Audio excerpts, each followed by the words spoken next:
Close your eyes for a moment and project your consciousness up into the corner of the room, in like your mind's eye. Or imagine you're someone else watching you watch me. Can you picture the scene? Can you see the room you're in? Can you see yourself? How about can you see me on your screen? Now let's try something else. Think about the mood you're in. Can you identify it? What are you feeling right now? How would you describe your mental state? Okay, now for a moment, let's switch gears a little bit and let's think about how your mind is working. Is it quick and alert? Are you torn between doing this exercise and evaluating the point I'm trying to make? Now, your ability to do what I just asked you to do is uniquely human. It's called self-awareness, or the ability to think about your very thought process. And this is the reason why humans have dominion over all things in the world and why we can make such significant progress generation after generation. The fact that we can think about this separates us from other living things. Self-awareness enables us to see from other perspectives, and we can examine our own ways of thinking to determine whether they are reality-based and principle-based, or if they were reactionary to certain conditions and circumstances. Henry David Thoreau said, "I know of no more of an encouraging fact than the unquestionable ability of man to elevate his life by conscious endeavor." And it's this idea that I want to talk about today. Stephen Covey identifies being proactive as the first habit of highly effective people. My name's Jacob Curtis. I'm a CPA and certified Profit First professional.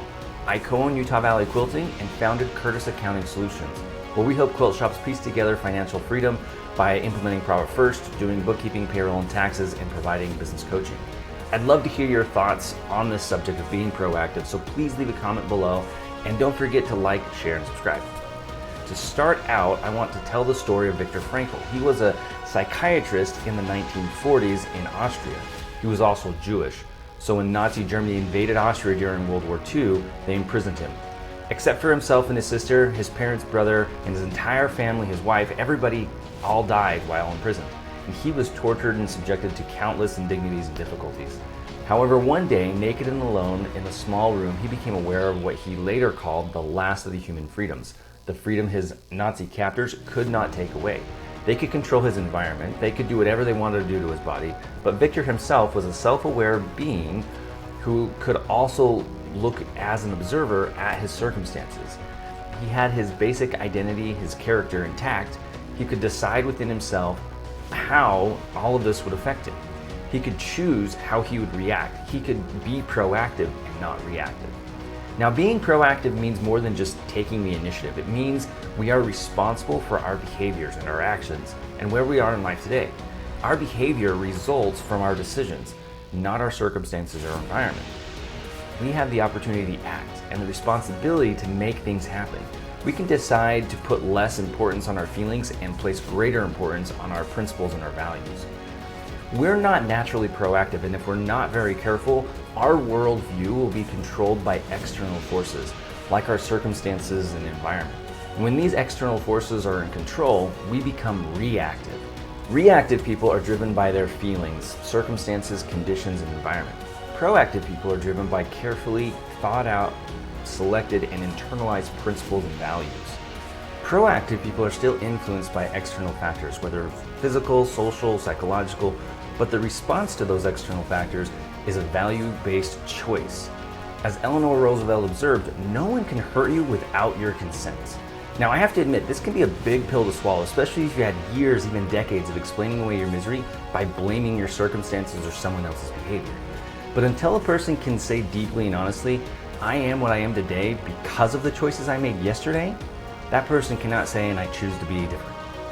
It's not what happens to us that hurts, but it is our response to our situation that actually hurts us. Of course, things can hurt us physically and economically and can cause sorrow, but our character, our basic identity, does not have to be hurt at all. In fact, our most difficult experiences in life become the crucibles that forge and develop our internal powers, our freedom to handle those difficult situations in the future and inspire others to do the same. So the bottom line is, what matters most is how we respond to what we experience in life. And in Hebrews it says, "For the moment, all discipline seems painful rather than pleasant, but later it yields the peaceful fruit of righteousness to those who have been trained by it." In other words, being proactive today can be very difficult, but worth it later. Changing your perspective and being proactive can be very difficult, but it starts with your thoughts and your language. Here are some tips for becoming more self-aware and proactive in your thoughts and language.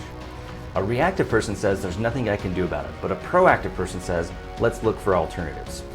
The reactive person says that's just the way I am, and the proactive person says I can choose a different approach.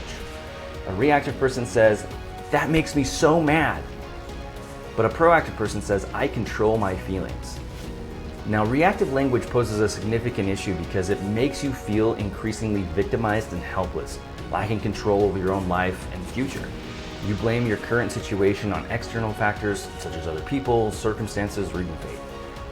A reactive person often projects saying things like, "You're never on time. Why can't you keep things in order? This is so simple. Why can't you understand it?"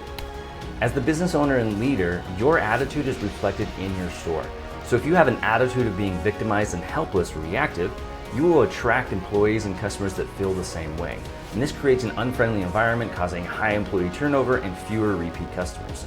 To stop being reactive, you need to increase your self-awareness, recognize your reactive behavior, and consciously decide to act differently or be proactive. To become more self-aware, look at where you focus your time and energy. You have a lot of concerns and worries in your life. Your health, your family, problems at work, the weather, national debt maybe, even wars. Stephen Covey calls these things your circle of concern. As you look at these things, all the things you're concerned about, it becomes apparent there are some things that you have no real control over, and there are some things that you have significant control over. Now, Covey calls the things that you have significant control over in your life your circle of influence. So by determining which of these two circles you focus most of your time and energy on, you can discover your degree of proactivity.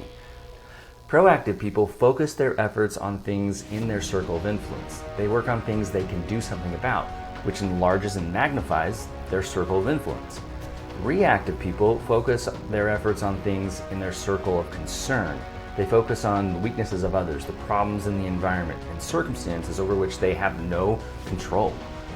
Their focus results in blaming and accusing attitudes and increased feelings of victimization, causing their circle of influence to actually shrink. Now, it's natural for reactive people to absolve themselves of any responsibility for their circumstances. In comparison, proactive people accept this responsibility or are response able. They accept that it is their choices that put them in the circumstances that they're in. They are in control and can choose how to respond, giving them freedom. Knowing that you can powerfully affect and change your circumstances by choosing your response in any situation is inspiring and encouraging. While you are free to choose your actions, you are not free to choose the consequences of those actions. And consequences can be both negative and positive. Now, a mistake has a negative consequence. When a proactive person makes a mistake, they accept the consequences, acknowledge it instantly, the mistake, and learn from it, turning that mistake into a success, into a win. A reactive person blames the mistake on someone else or something else and misses out on that learning opportunity. We've covered a lot of material today, but the point is that we have the ability and responsibility to choose our actions in any given situation, to be proactive. So to further solidify the difference between a reactive person and a proactive person, for a full day, listen to your own language and the language of those around you. How often do you say or hear reactive phrases like, "I can't," "I have to," "That makes me so mad," "I have no other choice"? I think you'll be surprised by what you discover. In addition, consider a recent experience that you reacted impulsively to.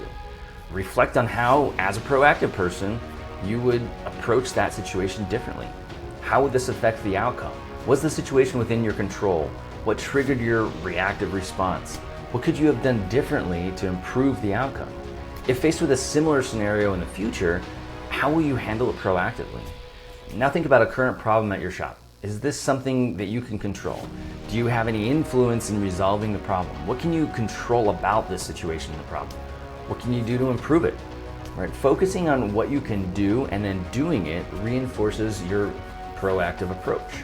Lastly, commit to being more conscientious and self-aware of your choices, responses, and actions. Knowing that you are responsible or response-able is fundamental to the effectiveness of the rest of Stephen Covey's habits of highly effective people, which I'll share with you over the coming weeks. So thanks again for watching, and make sure to follow me at Curtis Accounting Solutions on Facebook, Instagram, Pinterest, and YouTube.